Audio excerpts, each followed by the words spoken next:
할렐루야. 네, 여러분 오늘도 한 마음으로 예배하는 믿음의 형제 자매님들을 주님의 이름으로 축복하고 환영합니다.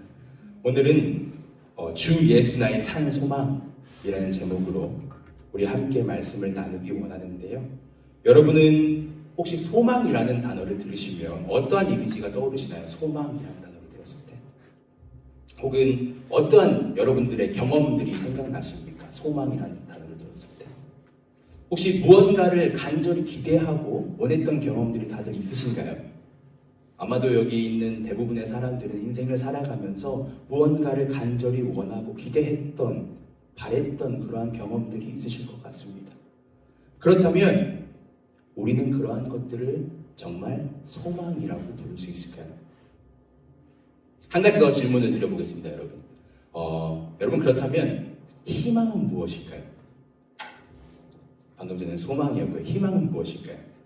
이것은 지금 언어 유희나 단지 말장난을 하려고 질문을 하는 것이 아닙니다. 우리가 일상에서 희망 혹은 소망이라는 단어를 어떻게 사용하고 있는지를 생각해 보자는 겁니다. 물론 어떤 분들은요, 소망이라는 단어와 이 희망이라는 단어를 명확히 구분할 수 있다고 얘기하십니다. 희망과 소망은 다른 것이다 라고 설명하시기도 하죠. 그러한 주장에 따르면 희망은 인간에게서 나온 것이라고 설명되고요. 소망은 하나님으로부터 출발한 것으로 이해하기도 합니다. 따라서 우리가 아무리 확신을 한다고 할지라도 그 확신이 중요한 게 아니라 그 확신의 근거가 어디 있는지를 그것이 중요하다라고 이야기할 때 그리스도인들의 소망은 하나님의 약속에 근거한다라고 이야기하는데요. 이러한 설명은 제가 국어학적이나 언어학적인 설명보다는 신학적인 해석이라고 이해가 됩니다. 다시 질문으로 돌아와서요. 여러분 우리가 살면서 했던 기대들, 그런 경험들 있으시죠? 무언가를 간절히 원했던 것, 그 바람들, 그것들은요 정말 우리의 소망이었을까요? 우리는요 소망을 단지 내가 원하는 것, I'm looking forward to it 이라고 생각하는 경우가 있어요. 내가 소망한다고 얘기하죠. 그런데 질문해 보겠습니다. 나는 그럼 무엇을 기대하고 있습니까? I'm looking forward to it 이라고 얘기하는데 What are you looking forward to it? 물어본다면 나는 정말 무엇을 기대하고 있습니까? 그것이 정말 나의 소망이라고 부를 수 있는 것들입니까? 만약 그것이 나의 소망이 아니라고 얘기한다면 그렇다면 그리스도인들은 소망을 뭐라고 정의할 수 있을까요? 제가 말씀을 준비하면서요 성경사전을 찾아봤어요. 렉슨 바이블 딕셔너리를 찾아봤는데요. 소망에 대한 성경 사전적 정의는 이러했습니다. 소망이란 과거 하나님의 구속적 행위와 현재 그를 신뢰하는 인간의 반응이 함께 작용해 신실한 자들은 현재와 미래의 하나님의 선하심의 충만함을 경험할 것이라는 확신. 더욱 간략하게 이야기해 본다면요, 그리스도인들에게 소망이란 모든 시간 가운데 하나님의 선하심을 경험할 것이라는 확신이라고 말할 수도 있을 것 같습니다. 흥미로운 사실은요, 오늘 본문 말씀 3절에서 소망이라고 번역되고 있는 헬라어가 있습니다. 엘피스라는 단어인데요. 이 단어는요, 한 번도 성경에서 부사나 형용사로 사용된 적이 없고요. 동사와 명사의 형태로만 쓰인다고 합니다. 엘피스라는 단어는요, 명사와 동사로만 쓰이는데요. 물론 여러분들은 그게 어떻다고요? 왜 흥미롭죠? 라고 이야기하실 수도 있지만 이것이 무엇을 의미한다고 생각해 볼 수 있냐면 신약 성경에서 말하고 있는 소망은요, 인간의 주관적 상태를 강조하는 것이 아니라 객관적인 대상에 초점을 두고 있다라고 우리가 이해할 수 있다는 것입니다. 다시 말해서 엘피스라는 단어가 소망하건대 또는 희망찬이라는 부사나 형용사로 쓰이지 않는 경우는 그 이유는 성경에서 말하는 소망이란 인간의 마음에 주관적 상태를 강조하는 단어가 아니라요, 그리스도인들이 소망을 둬야 할 객관적인 대상이 있고 그것이 우리의 소망이 된다고 이야기하고 있다는 것입니다. 그렇기 때문에 우리는요, 이 사실을 통해 내가 지금 소망하는 마음이 있는가, 나에게는 소망으로 가득한가 라는 질문이 아니라요, 내가 지금 무엇에 소망을 두고 있는가, 나의 소망은 무엇인가를 점검해 봐야 한다는 것입니다. 사랑하는 믿음의 형제 자매 여러분, 여러분은 지금 무엇을 소망하고 계시고 무엇에 여러분의 소망을 두고 계십니까? 시작부터 어떤 분들은 조준호 전사 또 진부한 이야기 하네 이렇게 생각하실 수도 있지만요. 오늘 본문에서 그리스도의 사도인 베드로가 본도, 갈라디아, 가파도기아, 아시아와 비두니아에 흩어진 나그네들과 더불어 오늘날 우리에게, 오늘을 살아가고 있는 저와 여러분들에게 선포하고 있는 하나님의 말씀은 주 예수 그리스도께서만이 우리의 살아있는 소망이라는 그 진리의 선포입니다. 오늘 우리는 주 예수 나의 산 소망이라는 제목을 통해서 본문 말씀에서 두 가지를 주목해 보기 원하는데요. 첫째는 산 소망, 살아있는 소망이고요. 둘째는 산 소망, 살아가는 소망입니다. 다시 여러분 기억하시길 바라요. 주 예수 나의 산 소망이라는 제목에 두 가지 기억하기 원해요. 첫 번째 산 소망 뭐라고요? 살아있는 소망. 두 번째 산 소망, 살아가는 소망입니다. 바라기는 오늘 선포되는 말씀을 통해서 혹시나 아직 내가 예수 그리스도께서만이 나의 산 소망에 계신다는 것을 모르고 있었다면 그 사실을 깨닫게 되고 믿게 되는 그 성령님의 역사가 이 시간에 있길 간절히 바라고요. 내가 그 사실을 알고는 있었지만 예수 그리스도께서 나의 산 소망이라는 그 의미가 내게 희미해지고 있었다면 다시금 내 삶의 유일한 소망 대신 그 주님 앞에 나아가 그 소망을 붙잡고 살아갈 수 있는 우리 믿음의 공동체가 되기를 주님의 이름으로 축복합니다. 첫 번째, 산소망, 살아있는 소망입니다. 본문 3절과 4절 말씀 다시 보겠습니다. 본문 3절과 4절 말씀 제가 읽어드리겠습니다. 우리 주 예수 그리스도의 하나님 아버지께 찬양을 드립시다.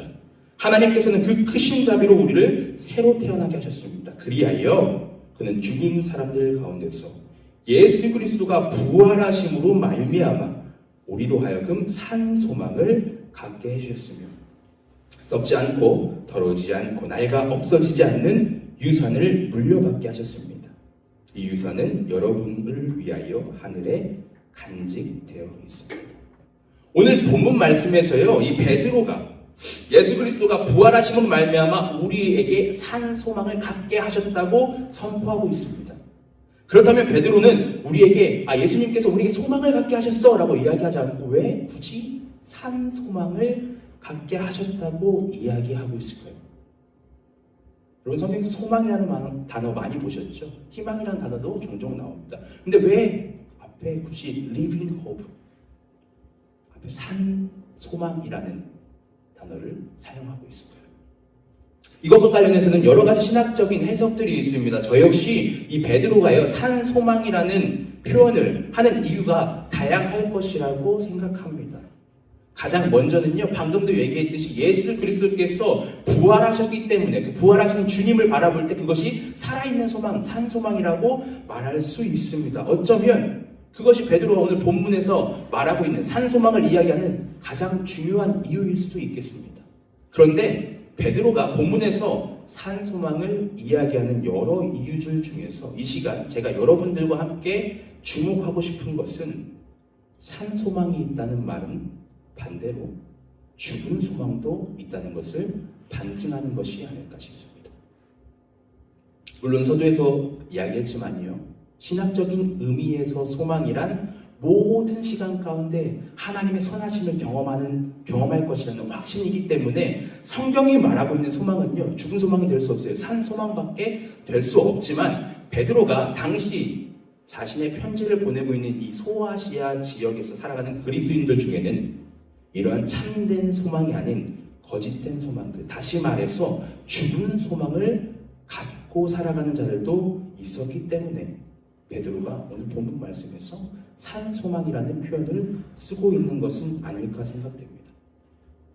예수 그리스도의 부활하심으로 말미암아 썩지 않고 더러워지지 않으며 나이가 없어지지 않은 산 소망이 아니라 이 땅에서 결국 썩고 더러워지며 나이가 없어질 것들의 소망을 두고 그것이 마치 영원할 것처럼 혹은 내게 궁극적인 것처럼 여기며 죽은 소망을 붙잡고 살아가고 있는 자들을 향해 오늘 말씀 가운데 베드로는 그리스도인들은 예수 그리스도가 부활하심으로 말미암아 죽은 소망이 아니라 산 소망을 가진 자들이라고 선포하고 있는 것입니다.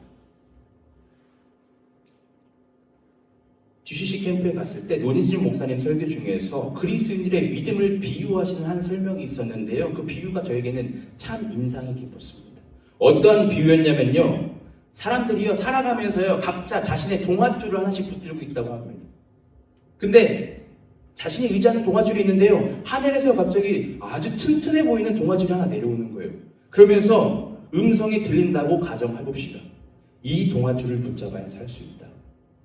너희들이 지금 붙잡고 있는 모든 동아줄은 결국 끊어질 것이다. 이 동아줄을 붙잡아야 돼. 그래야 너희들이 살 수 있다. 여러분이 만약 이러한 음성을 듣고 동아줄을 보게 된다면 여러분 어떻게 반응하시겠습니까?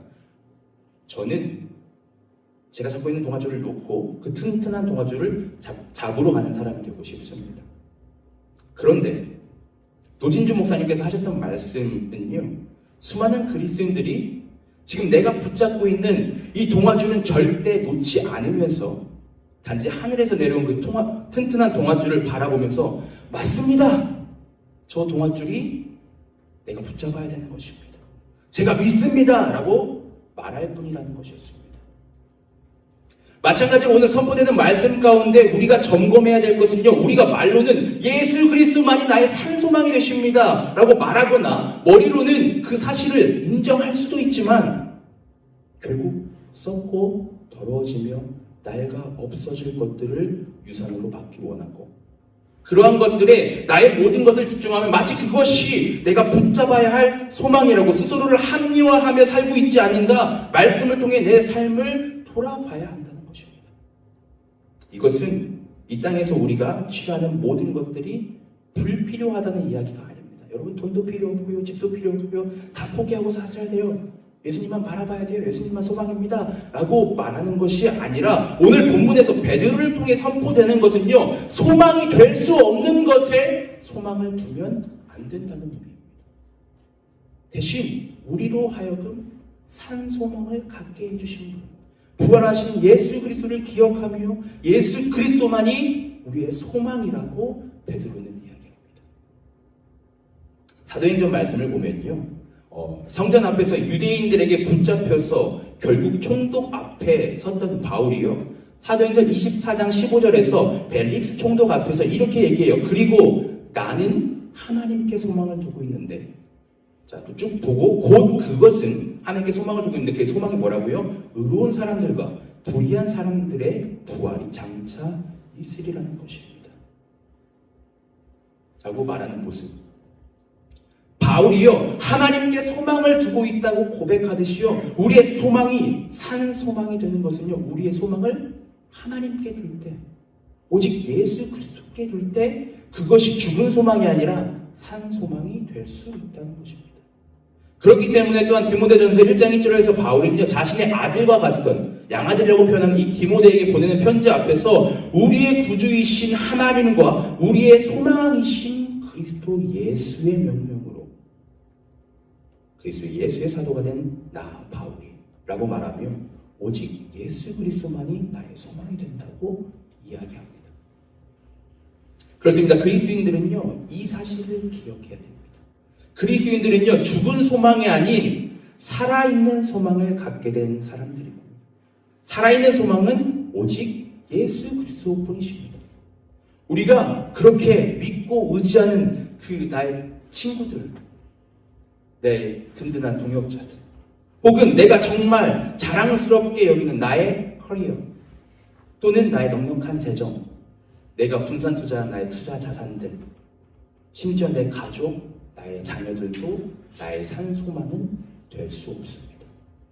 그렇기 때문에 우리는 죽은 것과 같은 이 세상 가운데 우리의 소망을 두는 것이 아니라 유한하고 제한적인 것들에 나의 소망을 두는 것이 아니라 지금도 여전히 살아계신 소망이 되시는 예수 그리스도를 바라보아야 한다는 것입니다.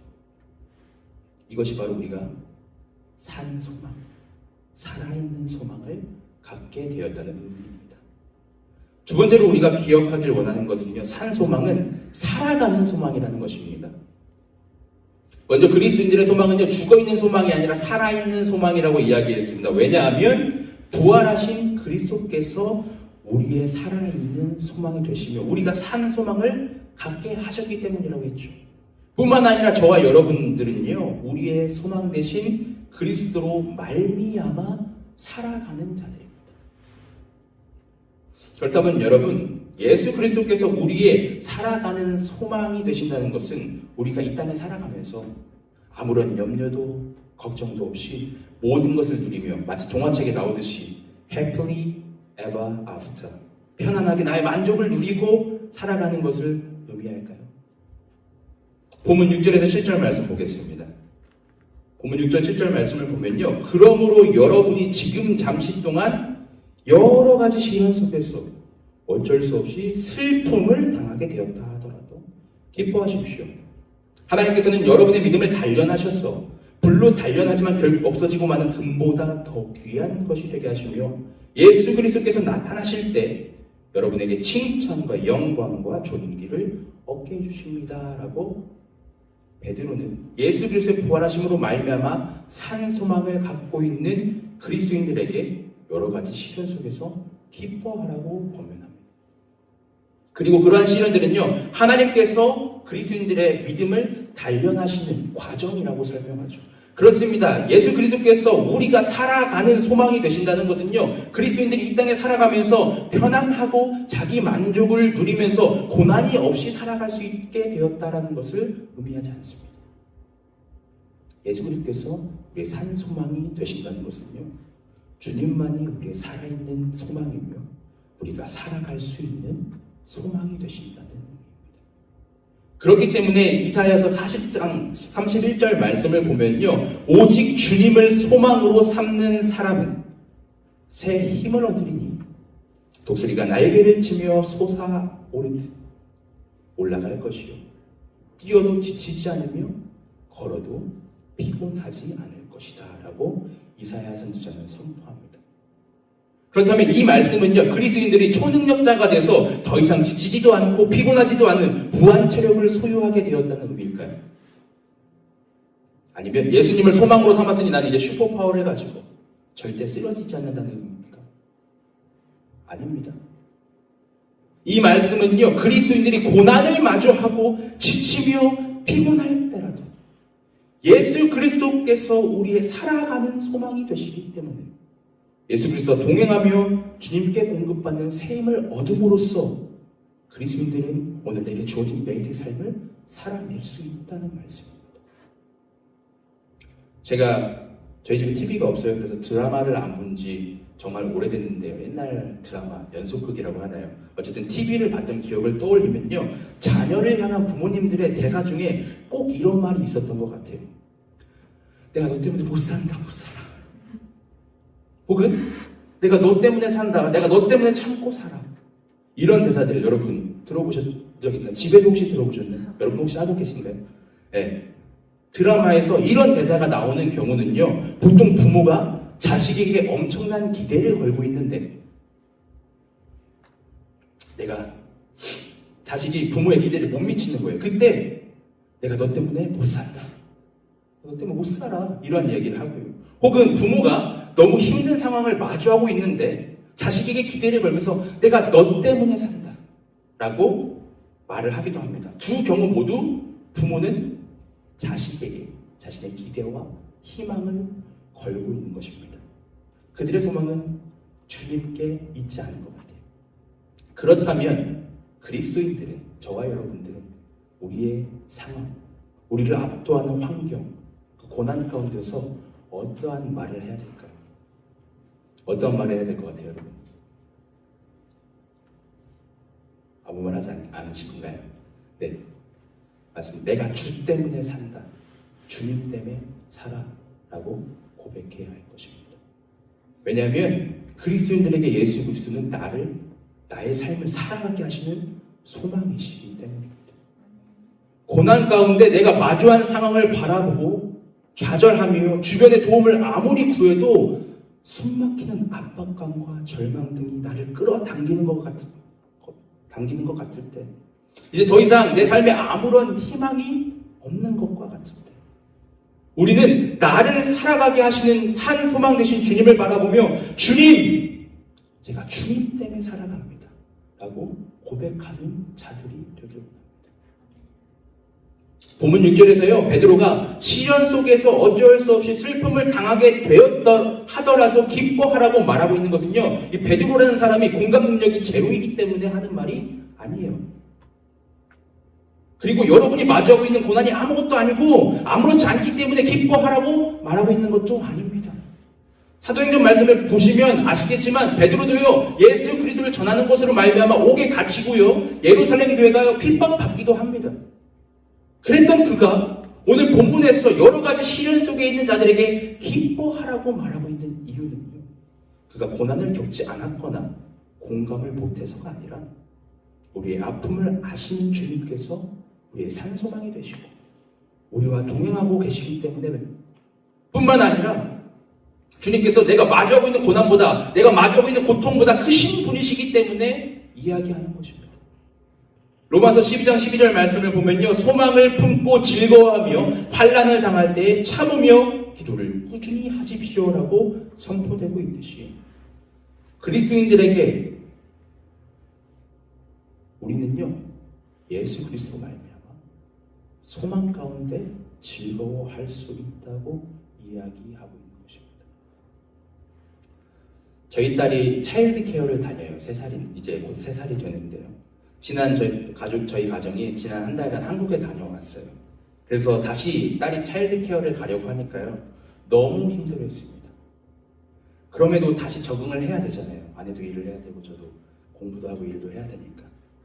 그래서 딸을 차일드 케어에 내려주고, 울고 있는 딸을 차일드 케어에 내려주고 다시 오후에 픽업을 갔어요.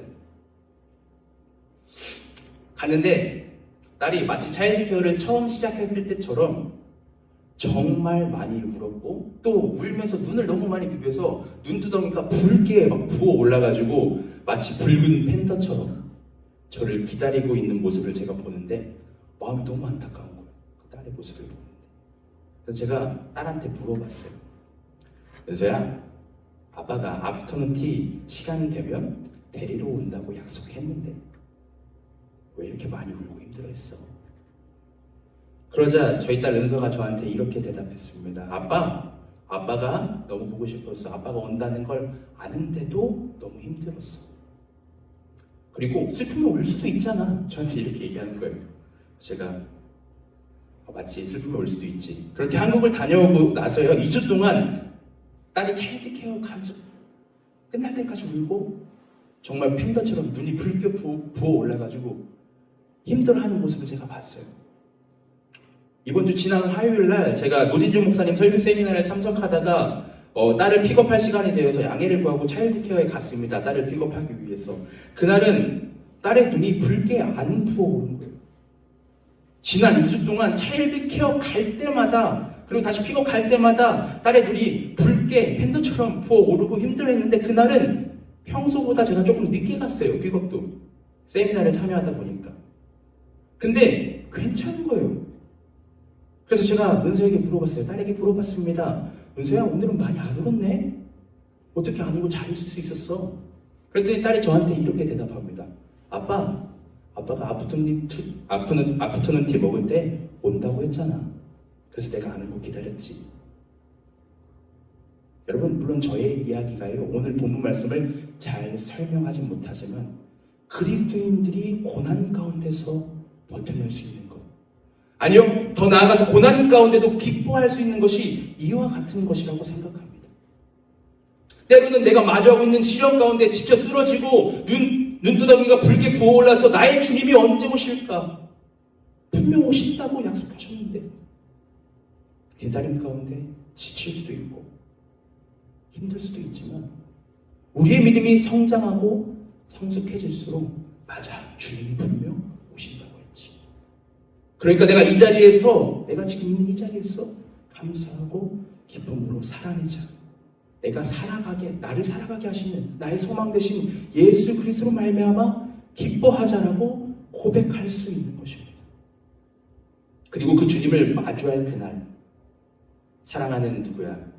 사랑하는 근서가, 사랑하는 찬성아, 또 내가 분명 다시 온다고 했는데 또 왜 이렇게 힘들어했어?